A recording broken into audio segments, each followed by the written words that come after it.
ਧੰਨ ਵਾਹਿਗੁਰੂ ਸਾਹਿਬ ਜੀ। ਹਮ ਸਰ ਦੀਨ ਦਇਆਲ ਨਾ ਤੁਮ ਸਰ,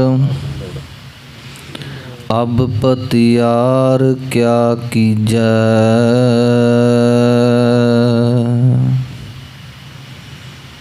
बचनी तोर मोर मन मानै, जन को पूरन दीजै। हौ बल बल जाओ रमैया कारने,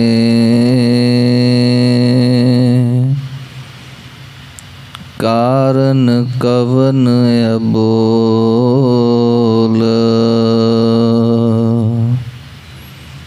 बहुत जन्म बिछरे थे मादो, एहो जन्म तुम्हारे लेखे। कह रविदास आस लग जीवो, चिर पह्यो दर्शन देखे। डंडौत बंदन अनक बार,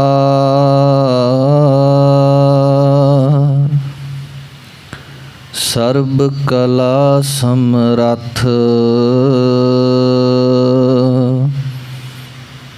डोलन ते राखो प्रभु, नानक दे कर हाथ। डोलन ते राखो प्रभु, नानक दे कर हाथ। सतनाम वाहिगुरु साहिब जी। कबीर दीन गवाया दुनी स्यो, दुनी न चाली साथ। पाए कुहाड़ा मारिया गाफल अपना हाथ। कबीर दीन गवाया दुनी स्यो, दुनी न चाली साथ। वाहिगुरु जी का खालसा, वाहिगुरु जी की फतेह। जुगो जुग अटल चवर छत्र तख्त ਸਿੰਘਾਸਨਾਂ ਦੇ ਮਾਲਕ ਸਾਹਿਬ ਸਤਿਗੁਰੂ ਸ੍ਰੀ ਗੁਰੂ ਗ੍ਰੰਥ ਸਾਹਿਬ ਜੀਓ ਮਹਾਰਾਜ। ਸਤਿਗੁਰਾਂ ਦੇ ਪਾਵਨ ਚਰਨਾਂ ਵਿੱਚ ਜੁੜ ਮਿਲ ਬੈਠੇ ਗੁਰੂ ਰੂਪ ਸਤਿਗੁਰਾਂ ਦਾ ਖਾਸ ਰੂਪ ਸਾਧ ਸੰਗਤ ਜੀਓ ਵਡਭਾਗੇ ਹਾਂ। ਸਤਿਗੁਰੂ ਸੱਚੇ ਪਾਤਸ਼ਾਹ ਜੀ ਨੇ ਇਹ ਸੁਭਾਗ ਸਮਾਂ ਬਖਸ਼ਿਸ਼ ਕੀਤਾ ਹੈ। ਸਤ ਸੰਗਤ ਦੀਆਂ ਘੜੀਆਂ संध्या वेले दे सुंदर दीवान सजे सोदा रहरास साहब जी के पाठ आरती आरता दे कीर्तन छोटे बच्चियां ने कीर्तन विच हाजरी भरी। आओ चल रही कथा विचार सब ते उत्तम हर की कथा, नाम सुनत दर्द दुख लथा। पवित्र कथा विचार दे नाल जुड़िए। सतगुरु सच्चे पातशाह जी शब्द गुरु सुरत धुन चेला, शब्द गुरु जो सानू उपदेश बख्शिश कर रहे हैं। भगत कबीर साहब जी के पावन सलोकां की विचार चल रही है। अज दे इस पहले सलोक दे विच भगत कबीर साहब जी साडी दुनियावी मनुखां दी हालात नूं बयान कर रहे हैं कि दीन गवाया दुनी स्यो, दुनी ना चाली साथ। पाए कुहाड़ा मारिया गाफल अपने हाथ। कल भी जिक्र किया सी कि भगत कबीर साहब होना ने ਜਾਂ ਸਮੁੱਚੀ ਬਾਣੀ ਜਿਹੜੀ चिन्ह ते प्रतीक रूप ਦੇ ਵਿੱਚ ਅੰਕਿਤ ਕੀਤੀ ਗਈ ਹੈ। ਹੁਣ ਇਸ ਪਾਵਨ ਸ਼ਲੋਕ ਦੇ ਵਿੱਚ ਗਾਫਲ ਕਿਹਨੂੰ ਕਿਹਾ ਹੈ ਤੇ ਕੁਹਾੜਾ ਕਿਵੇਂ ਮਾਰਿਆ, ਇਹਨਾਂ ਬਿੰਬਾਂ ਨੂੰ ਜਿਹੜਾ ਹੈ ਉਹ ਖੋਲ੍ਹਣਾ ਪਵੇਗਾ कि किस तरह भई प्राप्त मानुख दे हुरिया, गोबिंद मिलन कीए तेरी बरिया। अवर काज तेरा कितै ना काम, मिल साध संगत भज केवल नाम। महाराज जी ने कहा सी कि केवल अब कलु आयो रेक नाम बोवहो अनरूत नाही नाही मत भरम भूलहो। अखीर विच कहंदे ने मन रुत नाम रे, हे मेरे मना हुण वेला है नाम बीजण दा, ये रुत है। प्राणी तू आया लाहा लैण, लगा कित को फकड़े सब मुकदी चली रहन। वार वार सानू समझाया, सिक्ख्या दित्ती। माता दे उदर दे विच बच्चा निम्मिया, वो जो समा 10वीं मासी हुक्म बालक जन्म लिया, 10 महीनों का समा जो पातशाह गुरबाणी विच दसदे ने। उत्थे पातशाह जी कहते देखो लिव लगी हुई है, उर्द मुख कुचील बिकुल नरक घोर गुबार, हर सिमरत तू ना जल है।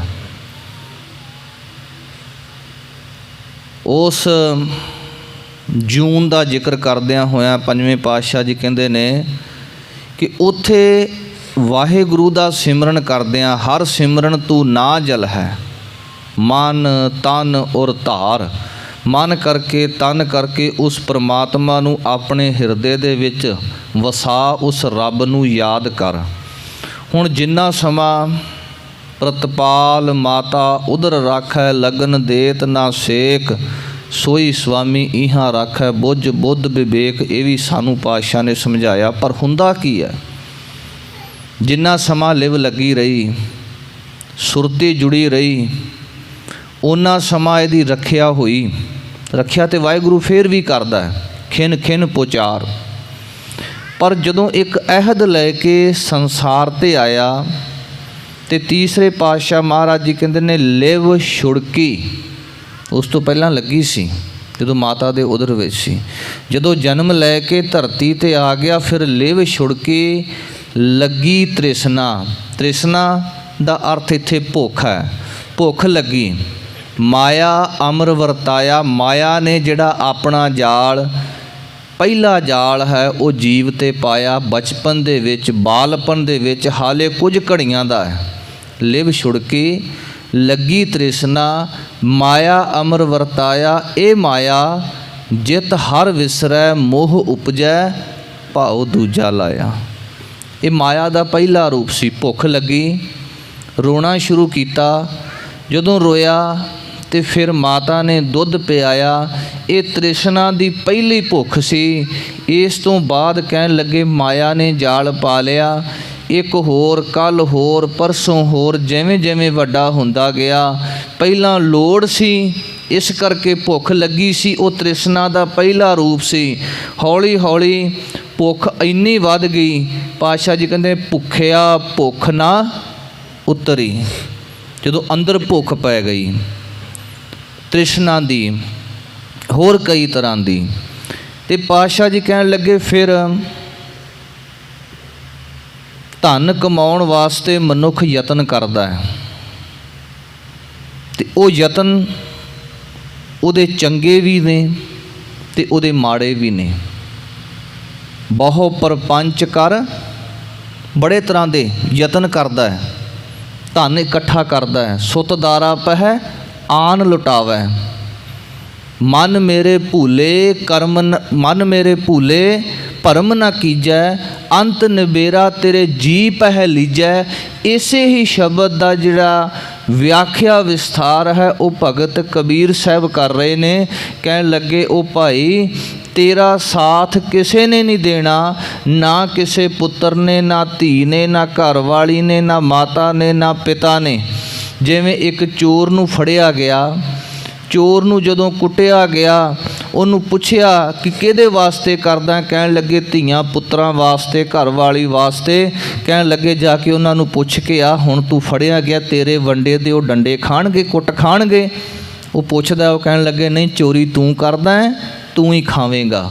इस करके जो भी कर्म आपां करदे हाँ इस संसार दे विच अपने पुत्रां वास्ते, बच्चियां वास्ते, घर वालियां वास्ते, मेरे मालक सच्चे पातशाह जी कहंदे भाई एक गल दा ध्यान रखना है, पहला ही किरत कर्म के विछड़े कर किरपा मिल हो ਰਾਮ ਪਹਿਲਾਂ ਹੀ ਕਿਰਤ ਕਰਕੇ ਵਿਛੜੇ ਹੋਏ ਹਾਂ। ਉਸ ਵਾਹਿਗੁਰੂ ਤੋਂ ਦੁਬਾਰਾ ਕੋਈ ਐਸੀ ਕਿਰਤ ਨਾ ਕੀਤੀ ਜਾਵੇ ਕਿ ਉਸ ਵਾਹਿਗੁਰੂ ਤੋਂ ਟੁੱਟ ਜਾਈਏ।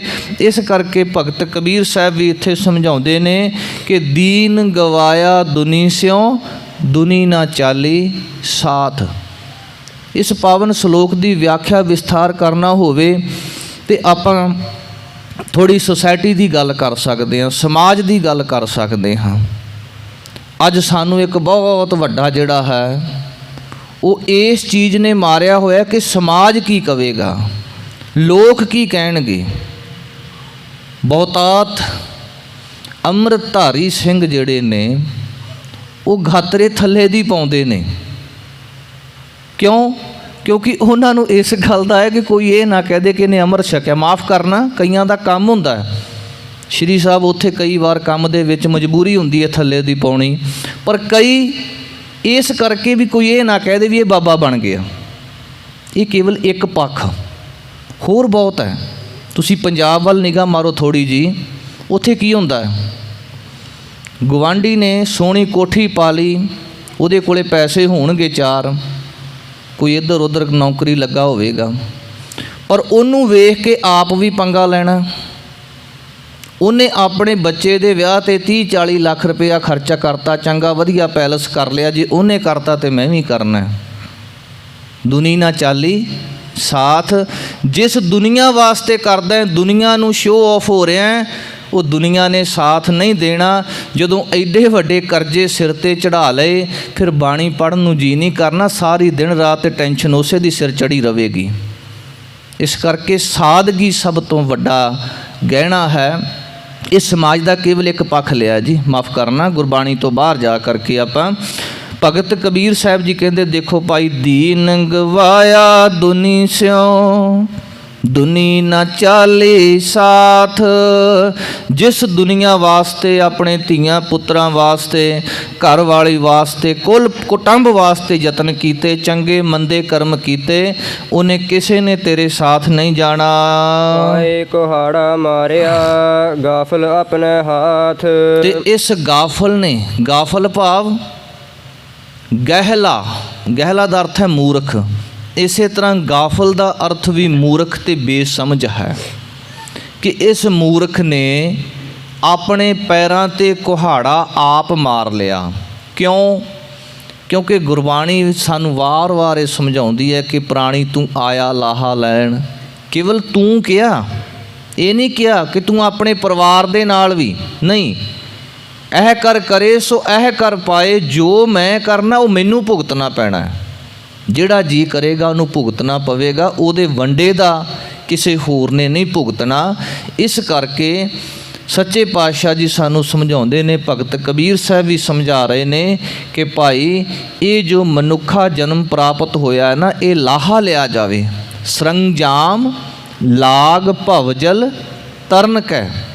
ਸੰਸਾਰ ਨੂੰ ਤਰਨਾ ਕਿਵੇਂ, ਇਹ ਯਤਨ ਕੀਤਾ ਜਾਵੇ। ਜਨਮ ਬ੍ਰਿਥਾ ਜਾਤ ਰੰਗ ਮਾਇਆ ਕਹਿ। ਮਾਇਆ ਦੇ ਰੰਗ ਵਿੱਚ ਲੱਗ ਕੇ ਇਹ ਜਨਮ ਜਿਹੜਾ ਹੈ ਉਹ ਬਿਰਥਾ ਜਾ ਰਿਹਾ ਹੈ। ਵੀਰ ਜਹ ਜਹ ਹੋ ਫਿਰਿਓ ਕੌਤਕ ਠਾਉ ਠਾਏ। ਭਗਤ ਕਬੀਰ ਸਾਹਿਬ ਦੇ ਗੁਰੂ ਹੋਏ ਨੇ ਰਾਮਾਨੰਦ ਜੀ। ਰਾਮਾਨੰਦ ਬੜੇ ਭਗਤ ਹੋਏ ਨੇ। ਇੱਕ ਵਾਰ ਰਾਮਾਨੰਦ ਜੀ ਦੇ ਕੁਝ ਜਿਹੜੇ ਸੇਵਕ ਸਨ, ਉਹਨਾਂ ਵਿੱਚੋਂ ਭਗਤ ਕਬੀਰ ਜੀ ਵੀ ਸੀ। ਕਿਸੇ ਸਥਾਨ ਦੇ ਉੱਪਰ ਗਏ ਜਿੱਥੇ ਕੁਝ ਮੇਲਾ ਆਦਿ ਲੱਗਿਆ ਹੋਇਆ, ਅਤੇ ਜਦੋਂ ਵਾਪਸ ਆਏ ਤਾਂ ਉਹਨਾਂ ਨੇ ਪੁੱਛਿਆ ਸਾਰਿਆਂ ਤੋਂ ਉੱਥੇ ਕੀ ਮਾਹੌਲ ਸੀ। ਕੋਈ ਕਹਿ ਰਿਹਾ ਜੀ ਉੱਥੇ ਬੜੇ ਕੌਤਕ ਹੋ ਰਹੇ ਨੇ, ਉੱਥੇ ਆਹ ਕੁਛ ਹੋ ਰਿਹਾ, ਸਿੱਧ ਇਸ ਤਰ੍ਹਾਂ ਕਰ ਰਹੇ ਸਨ, ਫਲਾਣੇ ਇਸ ਤਰ੍ਹਾਂ ਕਰ ਰਹੇ ਸਨ, ਆਹ ਕੁਝ ਹੋ ਰਿਹਾ ਸੀ। ਜਦੋਂ ਭਗਤ ਕਬੀਰ ਸਾਹਿਬ ਤੋਂ ਪੁੱਛਿਆ ਤਾਂ ਭਗਤ ਕਬੀਰ ਸਾਹਿਬ ਵੀ ਉਸ ਦਾ ਵਰਣਨ ਕਰ ਰਹੇ ਨੇ। ਜਹ ਜਹ ਹੋ ਫਿਰਿਓ ਕੌਤਕ ਠਾਉ ਠਾਏ।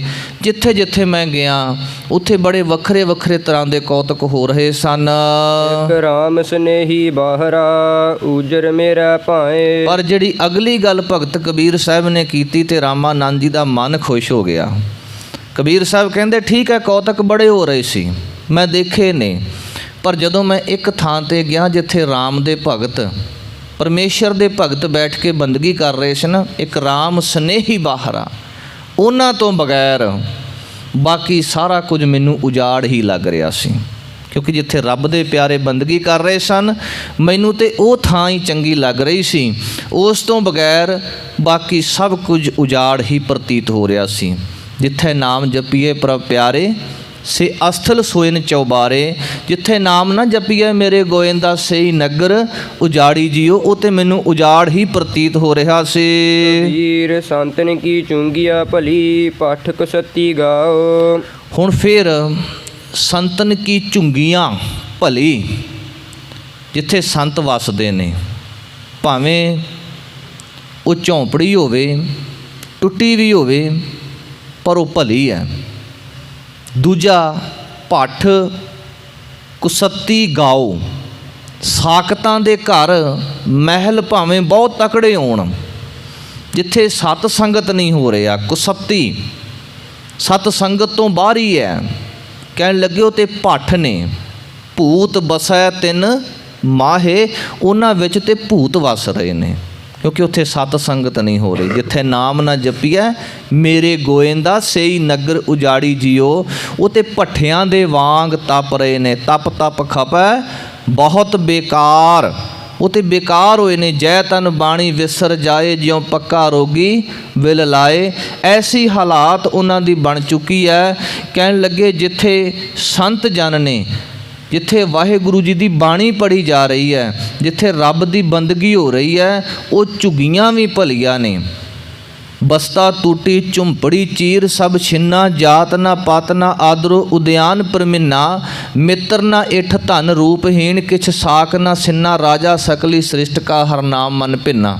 ਭਾਈ ਹੇਮੇ ਦੇ ਪ੍ਰਥਾਏ ਪੰਜਵੇਂ ਪਾਤਸ਼ਾਹ ਮਹਾਰਾਜ ਜੀ ਨੇ ਉਚਾਰਨ ਕੀਤਾ, ਭਾਵੇਂ ਉਹ ਝੌਂਪੜੀ 'ਚ ਵਸ ਰਿਹਾ, ਟੁੱਟੀ ਹੋਈ ਝੌਂਪੜੀ ਹੈ, ਤਨ 'ਤੇ ਪਾਏ ਹੋਏ ਬਸਤਰ ਵੀ ਪਾਟੇ ਨੇ, ਪਰ ਉਹ ਰੱਬ ਦੇ ਨਾਮ ਨਾਲ ਜੁੜਿਆ ਹੋਇਆ, ਇਸ ਕਰਕੇ ਉਹ ਰਾਜਾ ਹੈ।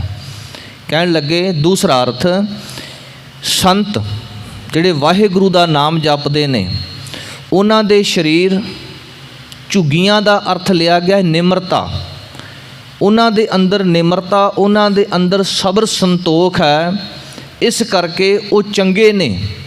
ਪਰ ਦੂਸਰੇ ਸਾਕਤ ਪੁਰਸ਼ ਜਿਨ੍ਹਾਂ ਦੇ ਅੰਦਰ ਹਉਮੈ ਤੇ ਹੰਕਾਰ ਹੈ, ਹਉਮੈ ਦੀ ਤਪਸ਼, ਵਿਸ਼ੇ ਵਿਕਾਰਾਂ ਦੀ ਤਪਸ਼ ਉਹਨਾਂ ਦੇ ਅੰਦਰ ਹੈ, ਉਹ ਭੱਠਿਆਂ ਦੇ ਵਾਂਗ ਤਪ ਰਹੇ ਹਨ। ਆਗ ਲੱਗੋ ਤਹਿ ਤੌਲ ਹਰ ਜਹ ਨਾਹੀ ਹਰ ਕੋ ਨਾਉ। ਕਬੀਰ ਸਾਹਿਬ ਜੀ ਕਹਿਣ ਲੱਗੇ ਐਸੇ ਵੱਡੇ ਮਹਿਲ ਮਾੜੀਆਂ ਨੂੰ ਅੱਗ ਲੱਗ ਜਾਵੇ ਜਿਨ੍ਹਾਂ ਦੇ ਵਿੱਚ ਵਾਹਿਗੁਰੂ ਦਾ ਨਾਮ ਨਹੀਂ।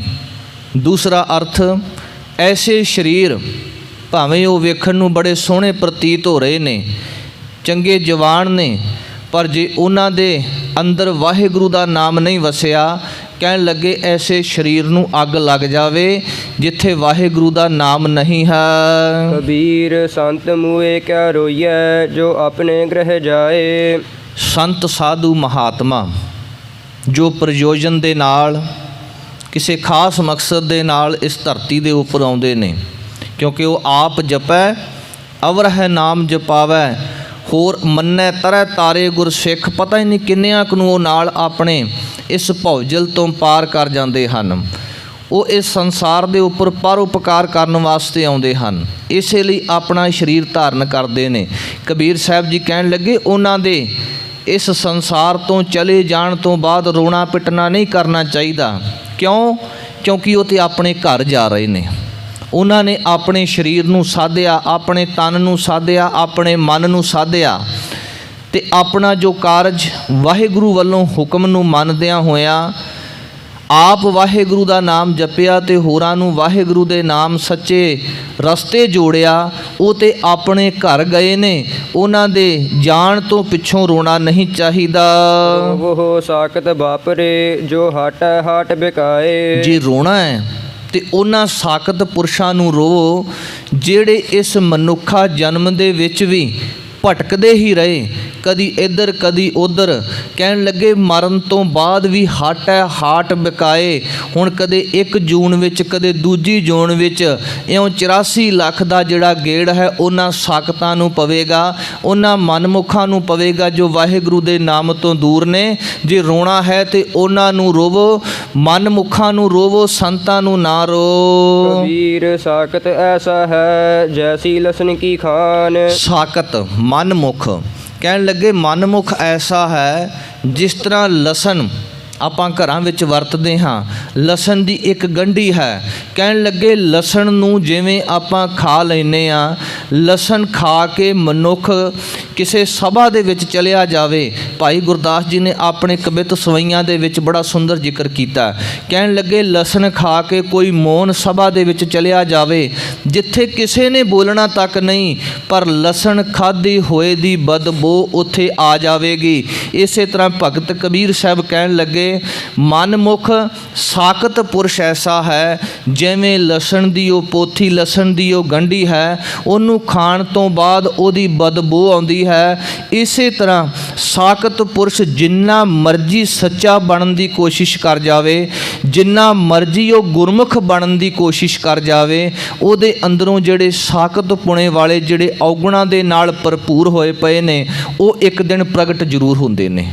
ਉਹ ਲੁਕ ਨਹੀਂ ਸਕਦੇ, ਉਹ ਸਾਹਮਣੇ ਆ ਜਾਂਦੇ ਹਨ। ਇਸ ਕਰਕੇ ਦੱਸਦੇ ਹਨ ਕੋਨੇ ਬੈਠੇ ਖਾਈਐ ਪ੍ਰਗਟ ਹੋਏ ਨਿਦਾਨ। ਜਿਵੇਂ ਲਸਣ ਨੂੰ ਕੋਨੇ ਵਿੱਚ ਬੈਠ ਜਾਵੇ ਸਭਾ ਦੇ ਵਿੱਚ, ਕੋਈ ਬੋਲੇ ਤੱਕ ਨਾ, ਉਹਦਾ ਪਤਾ ਲੱਗ ਜਾਂਦਾ ਹੈ। ਇਸੇ ਤਰ੍ਹਾਂ ਗੁਰਮੁਖਾਂ ਦੀ ਸੰਗਤ ਵਿੱਚ ਬੈਠਿਆ ਹੋਇਆ ਜਿਹੜਾ ਸਾਕਤ ਪੁਰਸ਼ ਹੈ, ਮਨਮੁਖ ਪੁਰਸ਼ ਹੈ, ਉਹਦੀ ਵੀ ਪਛਾਣ ਹੋ ਜਾਂਦੀ ਹੈ। ਜਿਸ ਤਰ੍ਹਾਂ ਪਾਤਸ਼ਾਹ ਜੀ ਗੁਰਬਾਣੀ ਵਿੱਚ ਬਚਨ ਵਰਤਦੇ ਨੇ, ਕਹਿਣ ਲੱਗੇ ਹੰਸਾਂ ਦੀ ਸਭਾ ਦੇ ਵਿੱਚ ਬੈਠਾ ਹੋਇਆ ਬਗਲਾ ਹੰਸ ਨਹੀਂ ਬਣ ਸਕਦਾ, ਕਿਉਂਕਿ ਬਗਲੇ ਦੀ ਜਿਹੜੀ ਬਿਰਤੀ ਹੈ ਉਹ ਡੱਡੀਆਂ ਤੇ ਮੱਛੀਆਂ ਖਾਣ ਦੀ ਬੜੀ ਨੀਚ ਬਿਰਤੀ ਹੈ। ਹੰਸਾਂ ਦੀ ਬਿਰਤੀ ਹੈ ਹੀਰੇ ਤੇ ਮੋਤੀਆਂ ਨੂੰ ਚੁਗਣਾ। ਉਹ ਹੰਸਾਂ ਵਿੱਚ ਬੈਠਾ ਹੋਇਆ ਜਿਹੜਾ ਬੱਗ ਹੈ ਹੰਸ ਨਹੀਂ ਬਣ ਸਕਦਾ। ਇਸੇ ਤਰ੍ਹਾਂ ਗੁਰਮੁਖਾਂ ਦੇ ਵਿੱਚ ਬੈਠਾ ਹੋਇਆ ਜਿਹੜਾ ਸਾਕਤ ਪੁਰਸ਼ ਹੈ ਉਹ ਗੁਰਮੁਖ ਨਹੀਂ ਬਣ ਸਕਦਾ। ਉਹਦੇ ਅੰਦਰ ਸਾਕਤ ਪੁਣੇ ਵਾਲੇ ਜਿਹੜੇ ਔਗੁਣਾਂ ਦੇ ਜਿਹੜੇ ਭੰਡਾਰ ਭਰੇ ਪਏ ਨੇ ਉਹ ਪ੍ਰਗਟ ਹੋ ਜਾਂਦੇ ਹਨ। ਕਬੀਰ ਮਾਇਆ ਡੋਲਣੀ ਪਵਨ ਚਕੋਲਨਹਾਰ। ਡੋਲਣੀ, ਡੋਲਣੀ ਤੋਂ ਭਾਵ ਜਿਸ ਤਰ੍ਹਾਂ ਆਪਾਂ ਸ਼ਬਦ ਡੋਲੂ ਵਰਤਦੇ ਹਾਂ ਜਾਂ ਡੋਲਣੀ ਸ਼ਬਦ ਵਰਤਿਆ ਜਾਂਦਾ ਸੀ, ਇਸੇ ਦਾ ਜਿਹੜਾ ਪ੍ਰੈਵਾਚੀ ਅਰਥ ਲਿਆ ਗਿਆ ਚਾਟੀ, ਮਧਾਣੀ। ਜਿਹੜਾ ਮਾਇਆ ਹੈ ਉਹ ਇੱਕ ਚਾਟੀ ਹੈ, ਇੱਕ ਘੜੇ ਨੂਮਾ ਜਿਹੜਾ ਭਾਂਡਾ ਹੈ ਉਹ ਹੈ, ਤੇ ਪਵਨ ਝਕੋਲਣਹਾਰ। ਇਹ ਸਰੀਰ ਜਿਹੜਾ ਹੈ ਮਾਇਆ ਦਾ ਇੱਕ ਰੂਪ ਹੈ, ਇਹਦੇ ਅੰਦਰ ਹਵਾ ਦਾ ਇੱਕ ਥੰਮ ਹੈ। ਪਾਵਨ ਬਚਨ ਧੰਨ ਗੁਰੂ ਅਮਰਦਾਸ ਸੱਚੇ ਪਾਤਸ਼ਾਹ ਜੀ ਦੇ ਪੜ੍ਹੀਏ, ਫਿਰ ਅਸੀਂ ਇਸ ਨੂੰ ਸੌਖੇ ਤਰੀਕੇ ਨਾਲ ਸਮਝ ਸਕਾਂਗੇ। ਮਹਾਰਾਜ ਜੀ ਕਹਿੰਦੇ ਨੇ ਹਰ ਜਿਉ ਗੁਫਾ ਅੰਦਰ ਰੱਖ ਕੇ ਵਾਜਾ ਪਵਨ ਵਜਾਇਆ, ਵਜਾਇਆ ਵਾਜਾ ਪਾਉਣ 9 ਦੁਆਰੇ ਪ੍ਰਗਟ ਕੀਏ 10ਵਾਂ ਗੁਪਤ ਰਖਾਇਆ। ਹਵਾ ਦਾ ਇੱਕ ਥੰਮ ਹੈ ਸਾਡੇ ਸਰੀਰ ਦੇ ਅੰਦਰ। ਨਿਕਲ ਗਇਓ ਫੂਕ ਤਾਂ ਹੋਏ ਗਇਓ ਸਵਾਹਾ। ਉਹ ਜਿਹੜੀ ਫੂਕ ਨਿਕਲਦੀ ਹੈ ਉਹ ਪਵਨ ਹੈ, ਉਸੇ ਦੇ ਸਹਾਰੇ ਹੀ ਇਹ ਸਰੀਰ ਚੱਲਦਾ ਹੈ। ਸਤਿਗੁਰ ਜੀ ਦੱਸਦੇ ਨੇ ਜਿਹੜੀ ਇਹ ਮਾਇਆ ਹੈ ਇਹ ਡੋਲਣੀ ਹੈ, ਇੱਕ ਚਾਟੀ ਹੈ, ਪਵਨ ਝਕੋਲਣਹਾਰ। ਹਵਾ ਇਹਦੇ ਅੰਦਰ ਮਧਾਣੀ ਦਾ ਕੰਮ ਕਰਦੀ ਹੈ, ਇੱਕ ਪ੍ਰਾਣ ਵਾਯੂ ਹੈ, ਇੱਕ ਅਪਾਨ ਵਾਯੂ ਹੈ। ਜਿਸ ਤਰ੍ਹਾਂ ਯੋਗੀ ਜਨ ਆਪਣੀ ਆਰਜਾ ਵਧਾਉਣ ਵਾਸਤੇ ਆਪਣੇ ਸਵਾਸਾਂ ਨੂੰ ਜਿਹੜੇ ਨੇ ਚੜ੍ਹਾ ਲੈਂਦੇ ਨੇ, ਕਈ ਹਜ਼ਾਰ ਸਾਲ ਫਿਰ ਉਹ ਬੈਠੇ ਰਹਿੰਦੇ ਨੇ। ਇਸੇ ਤਰ੍ਹਾਂ ਤੁਸੀਂ ਯੋਗ ਮਤ ਵਿੱਚ ਵੇਖਦੇ ਹੋ ਪ੍ਰਾਣਾਯਾਮ ਕਰਦੇ ਨੇ, ਇੱਕ ਨਾਸਿਕਾ ਦੇ ਰਾਹੀਂ ਸਾਹ ਉੱਪਰ ਨੂੰ ਖਿੱਚਦੇ ਨੇ, ਫਿਰ ਕੁਝ ਸੈਕਿੰਡ ਸਾਹ ਨੂੰ ਰੋਕਦੇ ਨੇ, ਫਿਰ ਦੂਜੀ ਨਾਸਿਕਾ ਦੇ ਰਾਹੀਂ ਉਹ ਜਿਹੜੀ ਹਵਾ ਹੈ ਉਹ ਕੱਢਦੇ ਨੇ, ਫਿਰ ਇਸ ਤੋਂ ਉਲਟ ਉਸ ਨੱਕ ਤੋਂ ਹਵਾ ਲੈ ਕੇ ਫਿਰ ਦੂਸਰੇ ਨੱਕ ਰਾਹੀਂ ਕੱਢਦੇ ਨੇ। ਇਹ ਹਵਾ ਦਾ ਇੱਕ ਥੰਮ ਹੈ। ਉਹਨਾਂ ਦਾ ਮਤ ਇਹ ਹੈ ਕਿ ਜੇਕਰ ਅਸੀਂ ਪ੍ਰਾਣਾਯਾਮ ਲਗਾਤਾਰ ਕਰਦੇ ਰਹੀਏ ਤੇ ਸਾਡਾ ਸਰੀਰ ਜਿਹੜਾ ਤੰਦਰੁਸਤ ਰਹੇਗਾ। ਇੱਥੋਂ ਤੱਕ ਕਿ ਕਈ ਹਜ਼ਾਰ ਸਾਲ ਦੀ ਜਿਹੜੀ ਉਹਨਾਂ ਦੀ ਉਮਰ ਵੀ ਹੋ ਜਾਂਦੀ ਹੈ। ਇਸ ਕਰਕੇ ਪ੍ਰਾਣ ਤੇ ਅਪਾਨ ਦੋ ਵਾਯੂ ਹੈ ਜੋ ਸਾਡੀ ਨਾਭੀ ਦੇ ਆਲੇ ਦੁਆਲੇ ਘੁੰਮਦੇ ਨੇ। ਭਗਤ ਕਬੀਰ ਸਾਹਿਬ ਨੇ ਇਹਨੂੰ ਸੰਗਿਆ ਦਿੱਤੀ ਗਈ ਪਵਨ ਝਕੋਲਣਹਾਰ। ਇਹ ਇੱਕ ਮਧਾਣੀ ਦੇ ਵਾਂਗ ਹੈ, ਸਰੀਰ ਚਾਟੀ ਹੈ। ਹਵਾ ਜਿਹੜੀ ਹੈ ਉਹ ਆਪਣਾ ਜਿਹੜਾ ਕਰਮ ਕਰਦੀ ਹੈ, ਇਹ ਸਰੀਰ ਚੱਲਦਾ ਹੈ। ਤੋ ਮਾਖਣ ਖਾਇਆ ਛਾਛ ਪੀਐ ਸੰਸਾਰ। ਕਿੱਡਾ ਖੂਬਸੂਰਤ ਪ੍ਰਸੰਗ ਲਿਆ ਭਗਤ ਕਬੀਰ ਸਾਹਿਬ ਨੇ। ਜਿਸ ਤਰ੍ਹਾਂ ਬੀਬੀਆਂ ਘਰ ਦੇ ਵਿੱਚ ਚਾਟੀ ਦੇ ਵਿੱਚ ਦਹੀਂ ਨੂੰ ਜਦੋਂ ਰਿੜਕਦੀਆਂ ਹੈ ਤੇ ਮਧਾਣੀ ਚੱਲਦੀ ਹੈ, ਮੱਖਣ ਆ ਜਾਂਦਾ ਹੈ। ਹੁਣ ਮੱਖਣ ਇੱਕ ਕੀਮਤੀ ਵਸਤੂ, ਕੀਮਤੀ ਪਦਾਰਥ ਮੰਨਿਆ ਗਿਆ ਹੈ। ਮੱਖਣ ਤੋਂ ਅੱਗੇ ਫਿਰ ਭਾਈ ਗੁਰਦਾਸ ਜੀ ਆਪਣੀਆਂ ਵਾਰਾਂ ਦੇ ਵਿੱਚ ਵੀ, ਕਵਿਤ ਸਵਈਆਂ ਦੇ ਵਿੱਚ ਵੀ ਬੜੀ ਸੁੰਦਰ ਵਿਆਖਿਆ ਕਰਦੇ ਨੇ। ਮੱਖਣ ਤੋਂ ਘਿਓ ਬਣਦਾ ਹੈ, ਘਿਓ ਤੋਂ ਅੱਗੇ ਕਈ ਤਰ੍ਹਾਂ ਦੇ 36 ਪ੍ਰਕਾਰ ਦੇ ਭੋਜਨ ਆਦਿ ਬਣਦੇ ਨੇ। ਕਹਿਣ ਲੱਗੇ ਦੇਖੋ, ਜਿਸ ਤਰ੍ਹਾਂ ਦਹੀਂ ਰਿੜਕਿਆ ਗਿਆ, ਮੱਖਣ ਬਣਿਆ। ਹੁਣ ਉਹ ਜਿਹੜਾ ਮੱਖਣ ਕੀਮਤੀ ਹੈ, ਛਾਛ ਲੱਸੀ ਨੂੰ ਓਨੀ ਤਰਜੀਹ ਨਹੀਂ ਦਿੱਤੀ ਜਾਂਦੀ। ਹੁਣ ਜਿਹੜਾ ਮੱਖਣ ਹੈ ਉਹ ਕੀਮਤੀ ਹੈ। ਭਗਤ ਕਬੀਰ ਸਾਹਿਬ ਕਹਿਣ ਲੱਗੇ ਇਹ ਪਵਨ ਦਾ ਜਿਹੜਾ ਝਕੋਲਣਾ ਹੈ, ਇਹ ਸਰੀਰ ਜੋ ਇੱਕ ਚਾਟੀ ਹੈ, ਇਹਦੇ ਵਿੱਚੋਂ ਵਾਹਿਗੁਰੂ ਦੇ ਨਾਮ ਨੂੰ ਜਪਦਿਆਂ ਹੋਇਆਂ ਉਸ ਪਰਮਾਤਮਾ ਦੇ ਵਿੱਚ ਜਿਹੜਾ ਅਭੇਦ ਹੋਣਾ ਹੈ, ਇਹ ਮੱਖਣ ਉਹਨਾਂ ਸੰਤਾਂ ਨੇ ਖਾ ਲਿਆ। ਤੇ ਜਿਹੜੀ ਛਾਛ ਸੀ, ਛਾਛ ਪੀਏ ਸੰਸਾਰ। ਬਾਕੀ ਜਿਹੜਾ ਸੰਸਾਰ ਹੈ ਉਹਨਾਂ ਦੇ ਪੱਲੇ ਕੇਵਲ ਲੱਸੀ ਹੀ ਰਹੀ, ਕਿਉਂਕਿ ਉਹਨਾਂ ਨੇ ਕੋਈ ਸ਼੍ਰੇਸ਼ਟ ਕਰਮ ਨਹੀਂ ਕੀਤਾ, ਵਾਹਿਗੁਰੂ ਦੀ ਬੰਦਗੀ ਨਹੀਂ ਕੀਤੀ। ਕਬੀਰ ਮਾਇਆ ਡੋਲਣੀ ਪਵਨ ਵਹਿ ਅਵਤਾਰ। ਕਹਿਣ ਲੱਗੇ ਮਾਇਆ ਡੋਲਣੀ, ਡੋਲਣੀ ਭਾਵ ਚਾਟੀ। ਉਸੇ ਤਰ੍ਹਾਂ ਫਿਰ ਅਰਥ ਵੇਖਣਾ ਹੈ, ਪਵਨ ਵਹਿ ਅਵਤਾਰ। ਉਹਨਾਂ ਸਾਧੂ ਸੰਤ ਮਹਾਤਮਾ ਦੇ ਅੰਦਰ ਜਿਹੜਾ ਹਵਾ ਹੈ, ਹਿਵ ਦਾ ਅਰਥ ਹੈ ਠੰਡਾ। ਉਹਨਾਂ ਦੇ ਅੰਦਰ ਇੰਨੇ ਕੋ ਸ਼ਾਂਤ ਕੀ ਗੁਣ ਨੇ, ਇੰਨੇ ਕੋ ਨਿਰਮਲ ਉਹ ਹੋ ਚੁੱਕੇ ਨੇ। ਉਹਨਾਂ ਦੇ ਅੰਦਰ ਤਮੋ ਗੁਣ ਤੇ ਹੈ ਹੀ ਨਹੀਂ। ਸ਼ਾਂਤ ਕੀ ਗੁਣ ਦੀ ਅਧਿਕਤਾ ਹੋਣ ਕਰਕੇ ਵਾਹਿਗੁਰੂ ਦੇ ਵਿੱਚ ਇੱਕਮਿਕ ਹੋ ਚੁੱਕੇ ਨੇ। ਇਸ ਕਰਕੇ ਹੁਣ ਹਰ ਜਨ ਦੁਈ ਏਕ ਹੈ। ਬਿਬ ਵਿਚਾਰ ਕਛ ਨਾਹੇ, ਜਲ ਤੇ ਉਪਜ ਤਰੰਗ ਜਿਉ ਜਲ ਹੀ ਬਿਖੈ ਸਮਾਹੇ। ਉਹ ਪਰਮਾਤਮਾ ਦਾ ਰੂਪ ਹੀ ਹੋ ਚੁੱਕੇ ਹਨ। ਜਿਨ ਬਿਲੋਇਆ ਤਿਨ ਖਾਇਆ ਅਵਰ ਬਿਲੋਵਨਹਾਰ। ਕਹਿਣ ਲੱਗੇ ਜਿਨ੍ਹਾਂ ਨੇ ਬਿਲੋਇਆ ਤਾਂ ਭਾਵ ਰਿੜਕਿਆ ਤੇ ਉਹਨਾਂ ਨੇ ਖਾ ਲਿਆ। ਸੰਤਾਂ ਨੇ ਬਿਲੋਇਆ, ਰਿੜਕਿਆ, ਵਾਹਿਗੁਰੂ ਦੇ ਨਾਮ ਨੂੰ ਜਪਿਆ, ਉਹਨਾਂ ਨੇ ਮੱਖਣ ਖਾ ਲਿਆ। ਅਵਰ ਬਿਲੋਵਣਹਾਰ।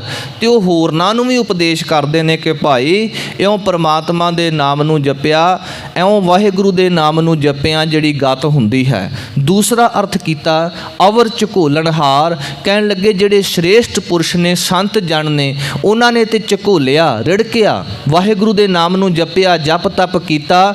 ਪਰ ਹੋਰਨਾਂ ਦੇ ਜਿਹੜੇ ਪੱਲੇ ਇਹ ਨਹੀਂ ਹੈ, ਕਿਉਂਕਿ ਉਹ ਸਾਕਤ ਗੀਤਾਂ ਦੇ ਵਿੱਚ, ਸਾਕਤ ਰੰਗਾਂ ਦੇ ਵਿੱਚ ਹੀ ਮਸਤ ਰਹਿੰਦੇ ਹਨ, ਵਾਹਿਗੁਰੂ ਦੇ ਨਾਮ ਨੂੰ ਭੁੱਲੇ ਬੈਠੇ ਹਨ। ਕਬੀਰ ਮਾਇਆ ਚੋਰਟੀ ਮੁਸ ਲਾਵੈ ਹਾਟ। ਕਹਿਣ ਲੱਗੇ ਇਹ ਮਾਇਆ ਚੋਰਨੀ ਹੈ। ਚੋਰਟੀ ਦਾ ਅਰਥ ਹੈ ਚੋਰਨੀ। ਮੁਸ ਲਾਵੈ ਹਾਟ। ਇਹ ਜੀਵ ਨੂੰ ਬੜੇ ਤਰੀਕੇ ਦੇ ਨਾਲ ਲੁੱਟਦੀ ਹੈ। ਨਿੱਕੇ ਨਿੱਕੇ ਕਰਦਿਆਂ ਮਨੁੱਖ ਨੂੰ ਇਸ ਤਰ੍ਹਾਂ ਆਪਣੀ ਗ੍ਰਿਫਤ ਵਿੱਚ ਲੈਂਦੀ ਹੈ ਕਿ ਫਿਰ ਮਨੁੱਖ ਇਹਦੀ ਗ੍ਰਿਫਤ ਵਿੱਚੋਂ ਬਾਹਰ ਨਹੀਂ ਨਿਕਲ ਸਕਦਾ। ਇੱਕ ਕਬੀਰਾ ਨਾਮੁਸ ਜਿਨ ਕੀਨੀ ਬਾਰ ਹੈ ਬਾਟ। ਕਹਿਣ ਲੱਗੇ ਇੱਕ ਕਬੀਰ, ਭਗਤ ਕਬੀਰ ਸਾਹਿਬ ਆਪਣਾ ਆਪ ਉਦਾਹਰਨ ਦੇ ਰਹੇ ਨੇ। ਕਹਿਣ ਲੱਗੇ ਇਹ ਲੁੱਟਦੀ ਹੈ, ਇਹ ਠੱਗਦੀ ਹੈ, ਪਰ ਕਹਿਣ ਲੱਗੇ ਕਬੀਰ ਨੂੰ ਨਹੀਂ ਠੱਗ ਸਕੀ, ਕਿਉਂਕਿ ਕਬੀਰ ਉਸ ਪਰਮਾਤਮਾ ਦਾ ਭਗਤ ਹੈ। ਆਈ ਮੁਝੈ ਪੈ ਅਨਕ ਕਰੇ ਕਰ ਭੇਖ, ਹਮ ਰਾਖੈ ਗੁਰ ਆਪਨੇ ਉਨ ਕੀਨੋ ਆਦੇਸ਼। ਉਹਨੂੰ ਤੇ ਹੁਕਮ ਕਰਤਾ ਵੀ ਤੂੰ ਅੱਗੇ ਜਾ ਕੇ ਤੇ ਤੂੰ ਸਾਨੂੰ ਨਹੀਂ ਲੁੱਟ ਸਕਦੀ। ਚੋਰਨੀ, ਇਹਨੂੰ ਚੋਰਨੀ ਕਿਹਾ ਗਿਆ ਹੈ। ਜਿਸ ਤਰ੍ਹਾਂ ਚੋਰਾਂ ਦੀ ਇੱਕ ਸਾਖਿਆ ਆਉਂਦੀ ਹੈ, ਬੜੀ ਪੁਰਾਣੀ ਵਾਰਤਾ ਹੈ, ਮਹਾਂਪੁਰਖਾਂ ਨੇ ਵੀ ਜ਼ਿਕਰ ਕੀਤਾ। ਕਹਿਣ ਲੱਗੇ ਜਿਸ ਤਰ੍ਹਾਂ ਬਚਨ ਆਉਂਦਾ ਚੋਰ ਕੀ ਹਾਮਾ ਭਰੈ ਨਾ ਕੋਏ। ਹੁਣ ਉਹ ਸਾਰਾ ਪਰਿਵਾਰ ਚੋਰਾਂ ਦਾ ਹੈ। ਇੱਕ ਮਾਈ ਹੈ, 5 ਉਹਦੇ ਪੁੱਤਰ ਨੇ। ਹੁਣ ਮਾਈ ਕੀ ਕਰਦੀ ਹੈ, ਜੋ ਵੀ ਪਿੰਡ ਦੇ ਵਿੱਚ ਕੋਈ ਨਵੀਂ ਨੂੰਹ ਆਉਂਦੀ ਹੈ, ਵਿਆਹ ਹੁੰਦਾ, ਉਹਨਾਂ ਦੇ ਘਰ ਜਾਂਦੀ ਹੈ, ਬੜੇ ਮਿੱਠੇ ਪੋਚਲੇ ਮਾਰਦੀ ਹੋਈ ਸਾਰਾ ਕੁਝ ਵੇਖ ਆਉਂਦੀ ਹੈ, ਗਹਿਣੇ ਗੱਟੇ ਕਿੱਥੇ ਪਏ ਨੇ। ਤੇ ਉਹ ਫਿਰ ਆਪਦੇ ਕੋਲ ਉਹਦੇ ਇੱਕ ਹਿੰਗ ਹੁੰਦੀ ਹੈ, ਹਿੰਗ ਉਸ ਜਿੱਥੇ ਗਹਿਣੇ ਪਏ ਹੁੰਦੇ ਨੇ ਉਸ ਜਿੰਦੇ ਦੇ ਕੋਲੇ ਲਾ ਆਉਂਦੀ ਹੈ। ਆ ਕੇ ਆਪਣੇ ਪੁੱਤਰਾਂ ਨੂੰ ਸਮਝਾਉਂਦੀ ਹੈ ਕਿ ਤੁਸੀਂ ਰਾਤ ਨੂੰ ਚੋਰੀ ਕਰਨ ਜਾਣਾ ਹੈ, ਅਤੇ ਜਿੱਥੇ ਹਿੰਗ ਦੀ ਬਦਬੂ ਆਏਗੀ, ਉੱਥੇ ਜਾ ਕੇ ਤੁਸੀਂ ਆਪਾਂ ਜਿੰਦਾ ਤਾਲਾ ਤੋੜਿਓ ਤੇ ਚੋਰੀ ਕਰਕੇ ਆ ਜਾਇਓ। ਕਰਦਿਆਂ ਕਰਦਿਆਂ ਉਹ ਮਾਈ ਜਦੋਂ ਬਜ਼ੁਰਗ ਹੋਈ, ਹੁਣ ਉਹ ਸਰੀਰ ਜਿਹੜਾ ਕਮਜ਼ੋਰ ਹੋ ਚੁੱਕਿਆ, ਉਹਦੀ ਕੋਈ ਸੇਵਾ ਨਾ ਕਰੇ। ਤੇ ਇੱਕ ਦਿਨ ਉਹਨੇ ਸੋਚਿਆ, ਕਿਉਂਕਿ ਸ਼ਾਤਰ ਮਨ ਸਾਰੀ ਜ਼ਿੰਦਗੀ ਚੋਰੀਆਂ ਕੀਤੀਆਂ, ਮਨ ਵਿੱਚ ਸੋਚਿਆ ਵੀ ਹੁਣ ਇਹਨਾਂ ਨੂੰ ਵੀ ਕਿਸੇ ਤਰੀਕੇ ਦੇ ਨਾਲ ਛਲਿਆ ਜਾਵੇ, ਕਿਸੇ ਤਰੀਕੇ ਦੇ ਨਾਲ ਠੱਗਿਆ ਜਾਵੇ। ਉਹਨੇ ਕਿਹਾ ਮੇਰੇ ਕੋਲੇ ਜਿੰਨੇ ਵੀ ਜਵੇਹਰ ਨੇ, ਜਿੰਨਾ ਵੀ ਸੋਨਾ ਹੈ, ਜਿੰਨਾ ਵੀ ਧਨ ਹੈ, ਮੈਂ ਉਸ ਪੁੱਤਰ ਜਾਂ ਉਸ ਨੌਂ ਨੂੰ ਦਊਂਗੀ ਜਿਹੜੀ ਮੇਰੀ ਸੇਵਾ ਕਰਨਗੇ। ਆਪ ਉਹਨੇ ਉਸ ਸੰਦੂਕ ਨੂੰ ਜਿੰਦਾ ਲਾਇਆ ਤੇ ਚਾਬੀ ਲੁਕੋ ਲਈ। ਸਾਰੇ ਸੇਵਾ ਕਰਨ ਲੱਗੇ। ਇੱਕ ਦਿਨ ਸਾਰੇ ਪੁੱਤਰਾਂ ਨੇ ਕਿਹਾ ਕਿ ਮਾਤਾ ਜੇ ਤੂੰ ਮਰ ਗਈ, ਤੇਰੇ ਮਰਨ ਤੋਂ ਬਾਅਦ ਸਾਡੇ ਵਿੱਚ ਲੜਾਈ ਪਵੇਗੀ, ਇਹ ਧਨ ਤੂੰ ਸਾਨੂੰ ਬਰਾਬਰ ਵੰਡ ਦੇ। ਉਹ ਕਹਿਣ ਲੱਗੀ ਨਹੀਂ, ਤੁਹਾਨੂੰ ਬਰਾਬਰ ਹੀ ਹਿੱਸਾ ਮਿਲੇਗਾ, ਤੁਸੀਂ ਚੋਰੀਆਂ ਕੀਤੀਆਂ, ਮੇਰੇ ਨਾਲ ਰਲ ਕੇ ਸਾਰਾ ਕਾਰਜ ਕੀਤਾ ਹੈ, ਇਸ ਕਰਕੇ ਚਲੋ ਮੌਲਵੀ ਦੇ ਕੋਲ ਜਾਂਦੇ ਹਾਂ। ਮੌਲਵੀ ਨੂੰ ਵਿੱਚ ਸਾਂਝਾ ਪਾਇਆ। ਇੱਕ ਲਿਖਿਆ ਗਿਆ ਰੁੱਕੇ ਦੇ ਉੱਪਰ, ਕਾਗਜ਼ ਦੇ ਉੱਪਰ, ਕਿ ਮੇਰੇ 12-13 ਜਿਹੜਾ ਜੋ ਵੀ ਧਰਮ ਦਾ ਕਰਮ ਸੀ ਮਰਨ ਤੋਂ ਬਾਅਦ, ਉਹ ਕਰਨ ਤੋਂ ਬਾਅਦ ਮੇਰੇ ਇਸ ਸੰਦੂਕ ਦੇ ਵਿੱਚੋਂ ਜੋ ਵੀ ਅਮਾਨਤ ਨਿਕਲੇ ਉਹ ਮੇਰੇ ਪੁੱਤਰਾਂ ਨੂੰ, ਨੌਹਾਂ ਨੂੰ ਬਰਾਬਰ ਹਿੱਸੇ ਦੇ ਵਿੱਚ ਵੰਡਣਾ ਹੈ। ਸਮਾਂ ਆਇਆ, ਉਹ ਮਾਈ ਚੜ੍ਹਾਈ ਕਰਦੀ ਹੈ, ਸਾਰੇ ਕਿਰਿਆ ਕਰਮ ਪੂਰੇ ਹੁੰਦੇ ਨੇ। ਉਸ ਤੋਂ ਬਾਅਦ ਬੜੀ ਉਤਸੁਕਤਾ ਹੈ ਸਾਰਿਆਂ ਦੇ ਅੰਦਰ ਕਿ ਪਤਾ ਨਹੀਂ ਵਿੱਚੋਂ ਕੀ ਨਿਕਲੇਗਾ। ਤੇ ਮਾਇਆ ਚੋਰਟੀ ਮੁਸ ਲਾਵਾ ਹਾਟ ਕਿਸ ਤਰ੍ਹਾਂ ਮਨੁੱਖ ਨੂੰ ਲੁੱਟਦੀ ਹੈ, ਕਿਸ ਤਰ੍ਹਾਂ ਠੱਗਦੀ ਹੈ। ਹੁਣ ਮਾਇਆ ਦੇ ਲਾਲਚ ਕਰਕੇ ਉਸ ਮਾਈ ਦੀ ਉਹ ਸੇਵਾ ਕਰ ਰਹੇ ਨੇ। ਮਾਈ ਨੇ ਛਲ ਕੀਤਾ ਆਪਣੇ ਪੁੱਤਰਾਂ ਦੇ ਨਾਲ। ਜਦੋਂ ਸੰਦੂਕ ਦਾ ਜਿੰਦਾ ਤੋੜਿਆ ਤੇ ਉਹਦੇ ਵਿੱਚ ਛਿੱਤਰ ਪਏ ਸੀ, ਟੁੱਟੇ ਹੋਏ ਛਿੱਤਰ ਸਾਰੇ। ਅਸਲ ਸਿੱਖਿਆ ਇਸ ਸਾਖੀ ਦੀ ਇਹ ਹੈ ਕਿ ਇਸ ਮਾਇਆ ਦੇ ਪਿੱਛੇ ਜਿਹੜਾ ਮਨੁੱਖ ਭੱਜਦਾ ਹੈ, ਉਹਨੂੰ ਇੱਥੇ ਵੀ ਛਿੱਤਰਾਂ ਦੀ ਮਾਰ ਪੈਂਦੀ ਤੇ ਅੱਗੇ ਦਰਗਾਹ ਦੇ ਵਿੱਚ ਵੀ ਛਿੱਤਰਾਂ ਦੀ ਮਾਰ ਹੀ ਪੈਂਦੀ ਹੈ।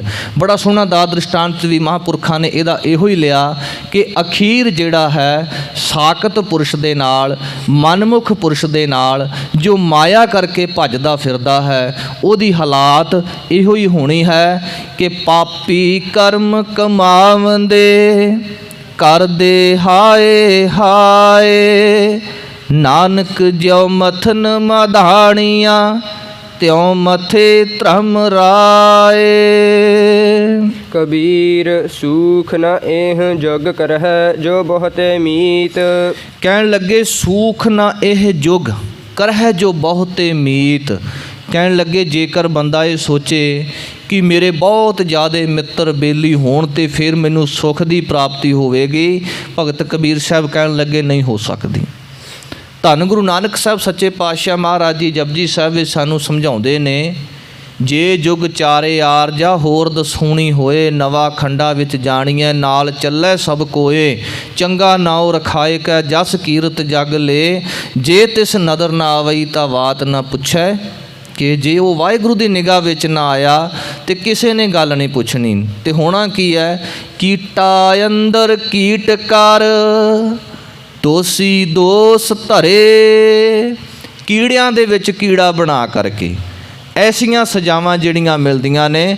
ਕਹਿਣ ਲੱਗੇ ਇਸ ਕਰਕੇ ਮਨ ਵਿੱਚੋਂ ਭੁਲੇਖਾ ਕੱਢ ਦਿਓ, ਮਿੱਤਰ ਕੇਵਲ ਇੱਕ ਹੈ, ਅਕਾਲ ਪੁਰਖ ਵਾਹਿਗੁਰੂ। ਜਿਨ੍ਹਾਂ ਨੇ ਅਕਾਲ ਪੁਰਖ ਨੂੰ ਆਪਣਾ ਮਿੱਤਰ ਬਣਾ ਲਿਆ, ਉਹਨੂੰ ਫਿਰ ਦੁਨੀਆ ਦੇ ਮਿੱਤਰ ਬਣਾਉਣ ਦੀ ਲੋੜ ਨਹੀਂ। ਸੁਣ ਯਾਰ ਹਮਾਰੇ ਸੱਜਣ ਇੱਕ ਕਰੋ ਬਿਨੰਤੀਆ, ਤਿਸ ਮੋਹਨ ਲਾਲ ਪਿਆਰੇ ਹਉ ਫਿਰੋ ਖੁਜੰਤੀਆ, ਤਿਸ 10 ਪਿਆਰੇ ਸਿਰ ਧਰੀ ਉਤਾਰੇ, ਇੱਕ ਭੋਰੀ ਦਰਸ਼ਨ ਦੀਜੈ, ਇੱਕ ਭੋਰੀ ਇੱਕ ਖਿਨ ਮਾਤਰ ਸਮਾਂ ਮੈਨੂੰ ਦਰਸ਼ਨ ਦੇ। ਸੁਣ ਯਾਰ, ਉਸ ਪਰਮਾਤਮਾ ਲਈ ਸ਼ਬਦ ਯਾਰ ਵਰਤਿਆ ਪੰਜਵੇਂ ਪਾਤਸ਼ਾਹ ਨੇ। ਸੁਣ ਯਾਰ ਹਮਾਰੇ ਸੱਜਣ ਇੱਕ ਕਰੋ ਬੇਨੰਤੀਆ, ਤੇਰੇ ਚਰਨਾਂ ਦੇ ਵਿੱਚ ਮੈਂ ਇੱਕ ਬੇਨਤੀ ਕਰਦਾ ਹਾਂ।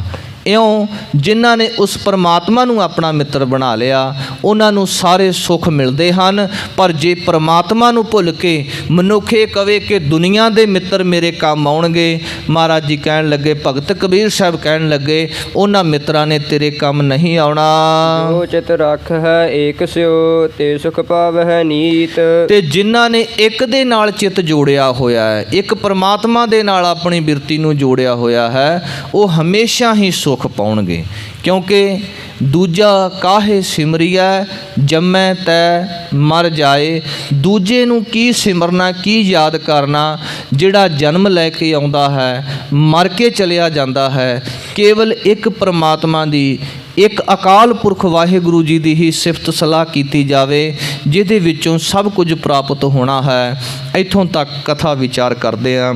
ਏਕ ਨਹੀਂ ਅਨੇਕਾਂ ਭੁੱਲਾਂ ਗਲਤੀਆਂ ਹੋ ਜਾਂਦੀਆਂ ਹਨ। ਗੁਰੂ ਕੀ ਸੰਗਤ, ਗੁਰੂ ਮਹਾਰਾਜ ਬਖਸ਼ਣਯੋਗ ਹਨ। ਕਿਰਪਾ ਕਰਕੇ ਬਖਸ਼ ਦੇਣਾ ਜੀ। ਅਗਾਂਹ ਤੋਂ ਸਮੱਤ ਬਖਸ਼ਣੀ, ਸ੍ਰੇਸ਼ਟ ਮਤ ਬੁੱਧ ਅਨੁਸਾਰ ਕਥਾ ਵਿਚਾਰ ਕਰ ਸਕੀਏ। ਭੁੱਲਣ ਅੰਦਰ ਸਭ ਕੋ ਅਭੁੱਲ ਗੁਰੂ ਕਰਤਾਰ, ਦੇਹੋ ਸੱਜਣ ਅਸੀਸੜੀਆਂ ਜੋ ਹੋਵੇ ਸਾਹਿਬ ਸਿਉ ਮੇਲ। ਅੱਜ ਸ਼ਨੀਵਾਰ ਦਾ ਦਿਹਾੜਾ ਹੈ। ਸ਼ਨੀਵਾਰ ਨੂੰ, ਹਰ ਸ਼ਨੀਵਾਰ ਪਾਵਨ ਅਸਥਾਨ 'ਤੇ ਵਾਹਿਗੁਰੂ ਗੁਰਮੰਤਰ ਹੈ, ਜਪ ਹਉਮੈ ਖੋਈ।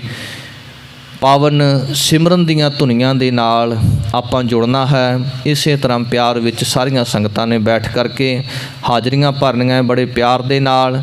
ਉੱਥੇ ਜੋ ਸੰਗਤਾਂ ਨਵੀਆਂ ਆਈਆਂ ਹੈ, ਉਹਨਾਂ ਸੰਗਤਾਂ ਦੇ ਚਰਨਾਂ ਵਿੱਚ ਬੇਨਤੀ ਹੈ ਕਿ ਪਾਵਨ ਅਸਥਾਨਾਂ 'ਤੇ ਖਾਲਸਾ ਗੁਰਮਤਿ ਅਕੈਡਮੀ ਦੇ ਵਿੱਚ ਹਰ ਰੋਜ਼ ਸ਼ਾਮੀ 5 ਵਜੇ ਤੋਂ 8 ਵਜੇ ਤੱਕ ਪੰਜਾਬੀ ਮਾਂ ਬੋਲੀ, ਗੁਰਮੁਖੀ ਲਿਪੀ, ਗੁਰਬਾਣੀ ਸੰਥਿਆ, ਇਸੇ ਤਰ੍ਹਾਂ ਕਥਾ ਕੀਰਤਨ, ਸ਼ਸਤਰ ਵਿਦਿਆ, ਗੱਤਕਾ ਅਤੇ ਤੀਰਅੰਦਾਜ਼ੀ ਦੀਆਂ ਕਲਾਸਾਂ ਲੱਗਦੀਆਂ ਹਨ।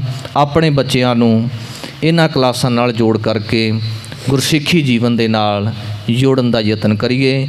ਆਖਰੀ ਪੰਕਤੀਆਂ ਪੜ੍ਹ ਕੇ ਸਮਾਪਤੀ ਹੈ ਜੀ। ਕਬੀਰ ਸੂਖ ਨ ਏਹ ਜਗ ਕਰਹਿ ਜੋ ਬਹੁਤੈ ਮੀਤ, ਜੋ ਚਿਤ ਰਖ ਹੈ ਏਕ ਸਿਓ ਤੇ ਸੁਖ ਪਾਵਹਿ ਨੀਤ। ਵਾਹਿਗੁਰੂ ਜੀ ਕਾ ਖਾਲਸਾ।